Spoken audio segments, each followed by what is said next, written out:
Assalamualaikum warahmatullahi wabarakatuh. Perkenalkan nama saya Fauzan Hassanuddin Al-Fikri. Saya Hanif Madudin. Dan saya Muhammad Umar. Di sini kami akan mempresentasikan tugas kelompok PySpark. Oke. Oke. Di sini saya akan menjelaskan dulu apa itu PySpark. PySpark itu ialah antarmuka Python untuk Apache Spark yang merupakan platform komputasi terdistribusi yang dirancang untuk memproses dan menganalisis data besar, big data. Sebagai contohnya ialah suka dipakai untuk data frame dan RDD. PySpark menyediakan struktur data utama data frame yang mirip dengan tabel dalam basis data dan RDD, Resilient Distributed Dataset yang merupakan koleksi objek yang dapat diproses secara paralel. Oke, dan itu ialah merupakan penjelasan singkat mengenai apa itu PySpark. Oke, dan lanjut saja ke tahapan pre-processing. Oh ya, untuk data yang kami gunakan ialah data World Happiness Report. Dan di sini kami akan memprediksikan tentang happiness level. Oke.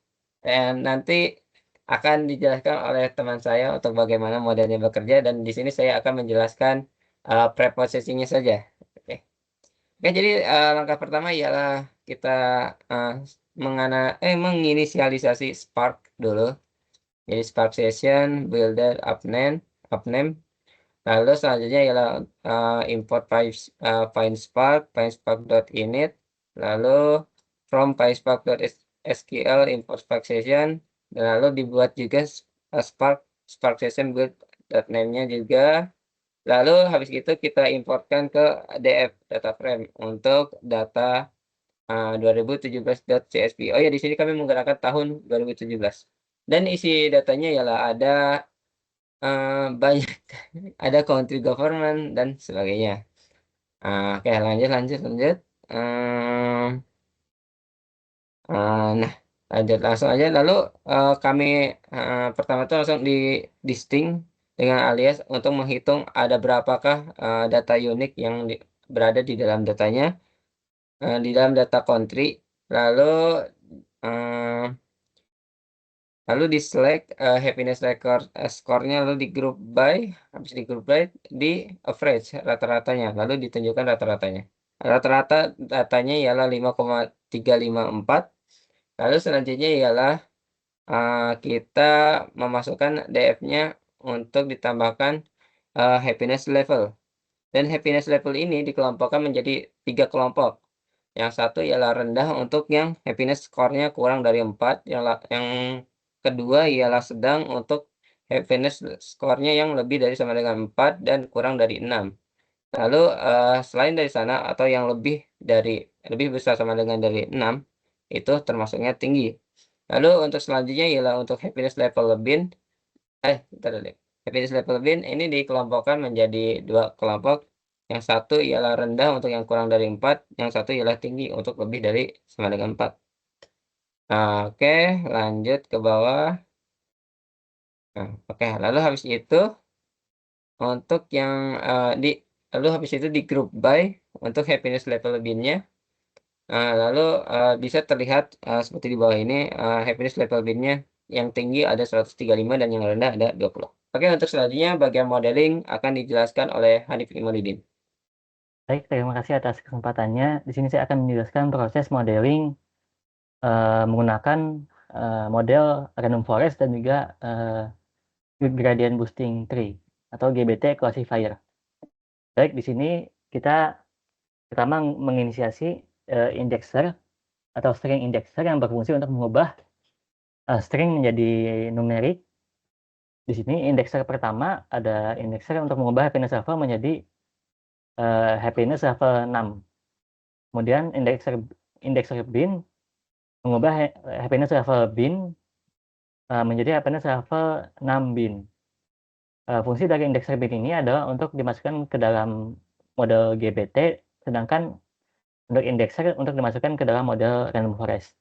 Kemudian di sini ada input kolomnya, kita menggunakan whisker height, whisker low, ekonomi, GDP per kapita, family, health, life expectancy, freedom, generosity, trust government corruption, dan dystopia residual.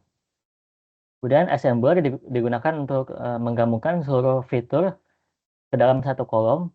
Kemudian ada scaler untuk melakukan standarisasi. Kemudian di sini ada random forest-nya, kemudian ada model GBT. Kemudian selanjutnya ada random forest pipeline-nya. Di sini stage pertamanya adalah indexer, kemudian assembler, kemudian scaler, kemudian random forest-nya.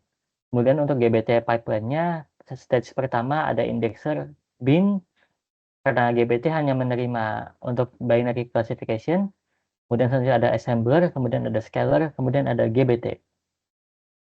Kemudian di sini ada data trend, membagi data trend dan data test. Data trend sebesar 80%, kemudian data test sebesar 20%, dengan seed 42. Untuk evaluasi, berikutnya akan dijelaskan oleh Umar. Ya, baik. Dari hasil penggunaan PySpark yang di atas menggunakan model random forest dan gradient boosting trees atau GBT, pada model random forest mendapatkan akurasi sebesar 1,0, yaitu mencapai akurasi yang sempurna. Kemudian untuk yang GPT, kami mendapatkan hasil akurasi di 0,96. Hasil ini menunjukkan bahwa model random forest yang telah dioptimasi memberikan performa yang sangat baik dan lebih akurat dibandingkan dengan model GPT dalam konteks dataset ini yang kami gunakan. Tapi secara keseluruhan, optimasi yang dilakukan telah berhasil meningkatkan performa kedua model. Bukan berarti random forest lebih baik, tapi juga bisa jadi model GPT tidak boleh diabaikan karena tetap memberikan hasil yang sangat baik dan mungkin memiliki keunggulan dalam aspek lain seperti interpretabilitas atau kecepatan pelatihannya. Kemudian selanjutnya di sini ada conversion matrix-nya. Pada conversion matrix yang menggunakan random forest, pada kelas rendah model memprediksi 14 kali sebagai rendah dan benar sesuai dengan kelas sebenarnya. Kemudian juga tidak ada kesalahan prediksi untuk kelas ini. Untuk kelas sedang, model memprediksi sebanyak 8 kali dan benar sesuai dengan kelas sebenarnya. Tidak ada kesalahan prediksi di kelas ini. Kemudian di kelas tinggi, model memprediksi sebesar 3 kali benar sesuai dengan kelas sebenarnya dan tidak ada kesalahan pada prediksi untuk kelas ini. Jadi pada model random forest ini berhasil melakukan prediksi sempurna untuk ketiga kelas, rendah, sedang, dan tinggi. Tanpa ada kesalahan false positif atau false negatif, hasil ini menunjukkan bahwa model memiliki akurasi benar sesuai yang di atas tadi 100% pada dataset ini. Kemudian pada confusion matrix yang menggunakan GBT atau gradient boosting tree. Di sini kita mengklasifikasikan dua kelas, yaitu rendah dan tinggi.